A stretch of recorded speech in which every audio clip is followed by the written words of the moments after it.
Hey guys, welcome back to X5 OPS or X5 Ops or whatever you want to call it.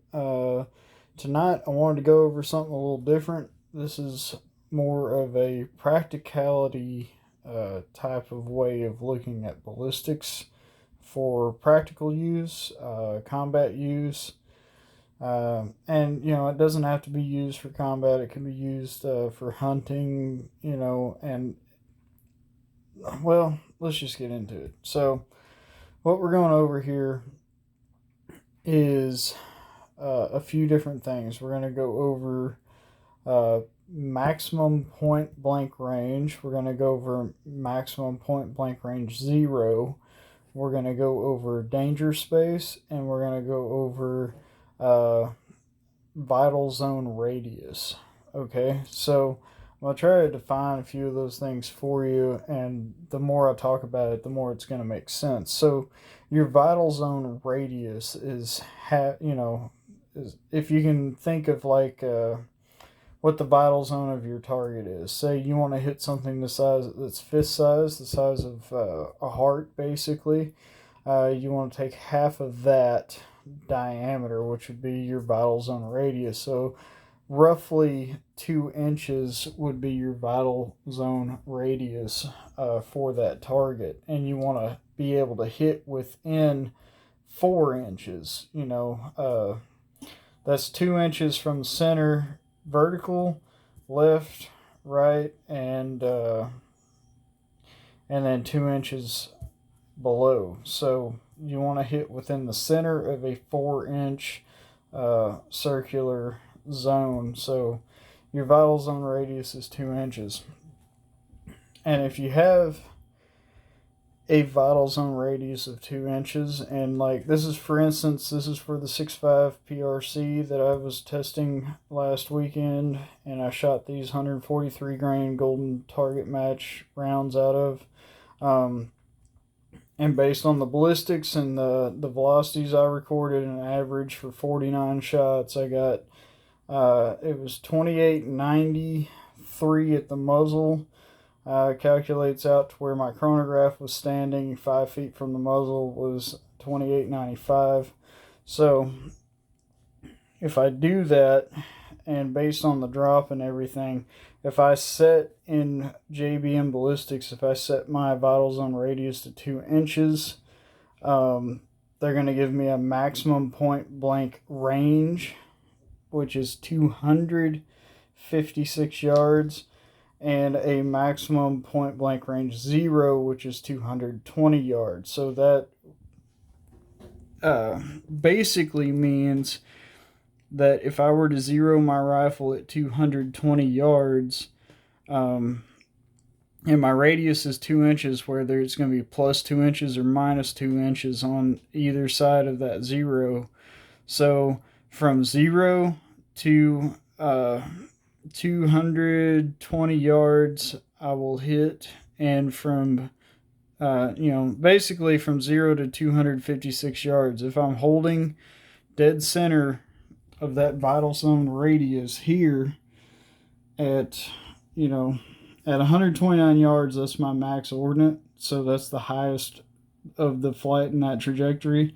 So it's going to hit here, and at 256 is the lowest point here. So if I hold dead center with a 220 yard range, I can hit anywhere in this circle, anywhere from 0 to 256 yards, and that's how that works. So vice versa, if you really break this down, and on JBM ballistics they have a cool feature where you can set your increments and yardage range, and if you set it at 1, it will literally give you your drop for every single yard all the way out to your maximum range. So if we were to do that, it would tell me that at 36 yards, that would also be a 0, because the bullet travels in an arc, right? So it's going to pass one point and come back into that point at some point in its trajectory. And I know that sounds kind of funny, but 36 yards and 220 yards will both be 0. there will be no difference in trajectory there. The only difference is at the 36 yard, the bullet's traveling up, and at 220, it's coming back down. That's about all there is. So it goes from 36 yards and travels up all the way to 129 at the very top of its max ordinate, comes back down, intersects at 220, and then drops down to 256 at its lowest point at another 2 inches of drop. So say, looking at this silhouette target, if you were trying to hit a vital zone of 2 inches, I know this isn't to scale. This is a 1/3 silhouette, and I don't have this to scale or anything, but say you were trying to hit a 2-inch target, this just kind of gives you something to look at, a reference, and at like 300 yards it drops even further. You can see here 5.3 inches, and then at 400 yards, by the time you get to 400 yards, you've dropped 17 inches from your zero at 220. That's not from, a normal zero at 100 yards or anything. That's from your 220 yard zero.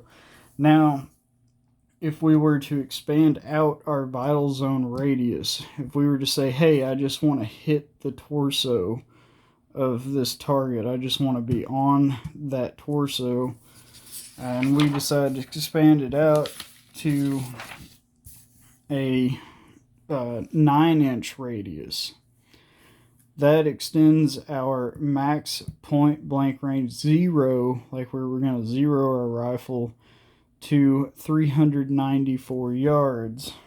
Okay, and so when we look at this table, keeping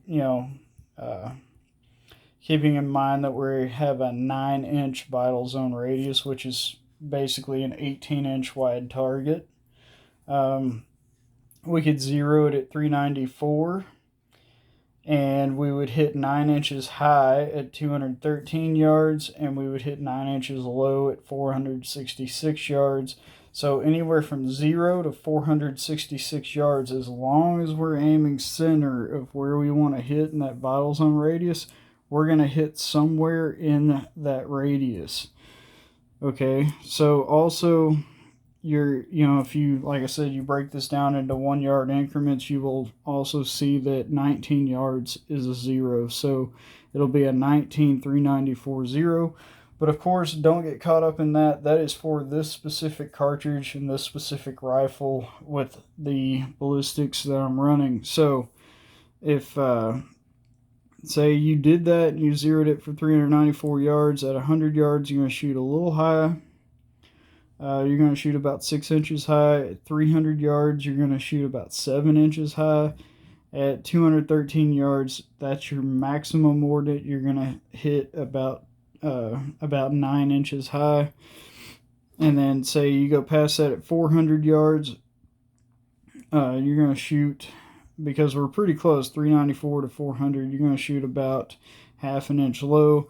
And then, at 466 at the maximum range, you're going to shoot at the bottom of that. So that's the point of knowing your vital zone radius and then computing that to a maximum range. So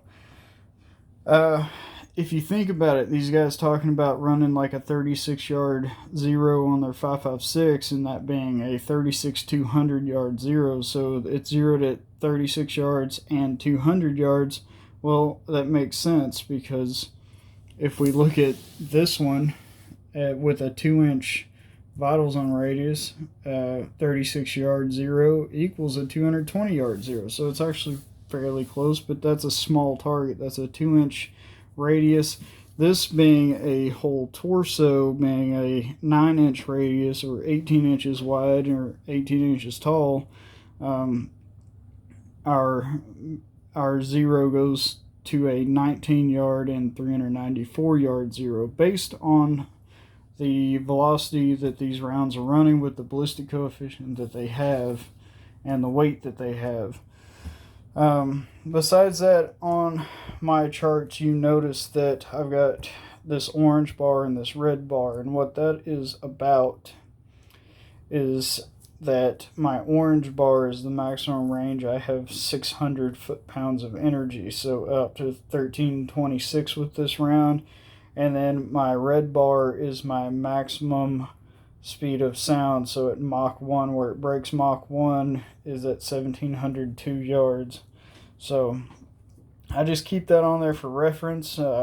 If I end up getting to where I need to shoot really, really far out there, close to a mile or so, is that I know at 1300 yards, I really need to start thinking about, at this point, my cartridge is not carrying enough energy to be efficiently lethal past that point. I like 600 foot-pounds as my benchmark.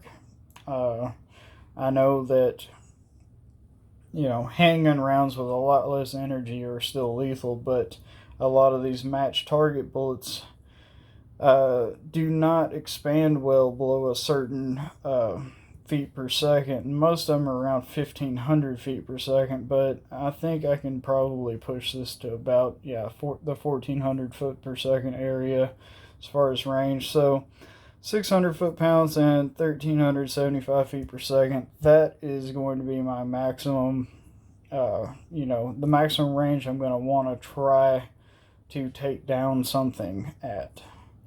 The maximum range that it will be accurate to before it goes transonic will be right at 1700 yards. And it's the same thing on this target, on this chart as well. The difference is where the 0 is and the size of the vital zone radius. Now, some of you guys may be wondering, what about 100 yard 0? What if you zero it at 100 yards? Okay.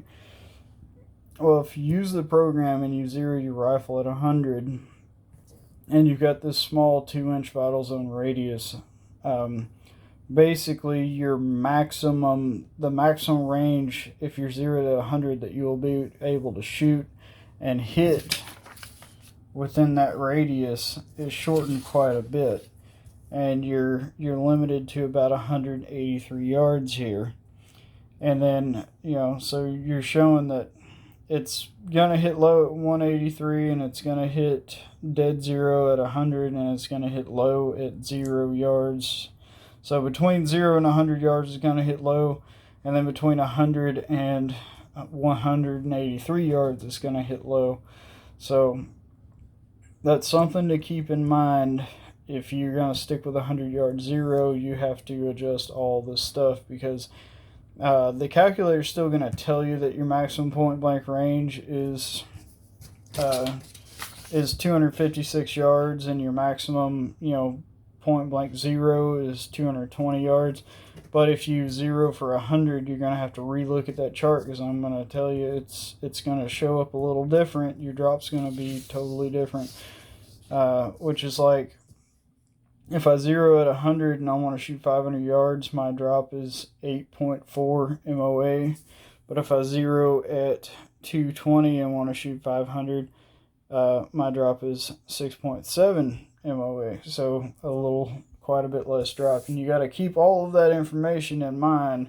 And I know it's a lot to take, to keep track of, but if you're gonna want to try to use this for a practical use, is this is my 1-0 in my area, it's gonna be extremely rare that I need to shoot further than 256 yards.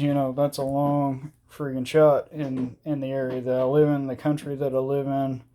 By country I mean the local terrain, the environment, because obviously I live in the USA and whatnot. But so you're going to want to keep track of that and say, well, that's a pretty useful 0 if I'm shooting at a 2-inch vital zone, which is a very small target. That would be the vital zone of a really fat squirrel or like a possum or something. If you're trying to just hit their torso, that's how big of a vital zone you'd want to use for the rate, a 2-inch vital zone radius.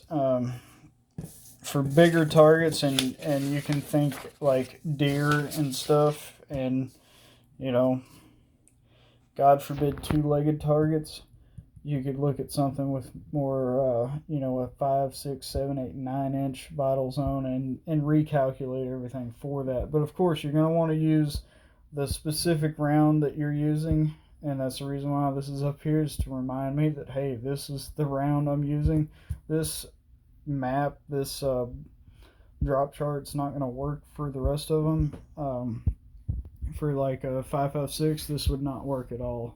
Or a 4570 or something, or a 308 or a 300 Win Mag. This is going to have totally different flight ballistic characteristics than those other cartridges. So it's really cartridge specific, and it's really vital zone radius specific, and you got to really put the input in correctly for this to work. So anyways, I hope you guys enjoyed watching this, and I hope you guys learned something. Maybe it gave you something to think about. If you want to, you can go ahead and comment below and tell me what you thought. Otherwise, if you're not subscribed to the channel, I would encourage you to do so, just because there's no reason why you're not. So anyways, we'll see you next time in the next video. Thanks for watching.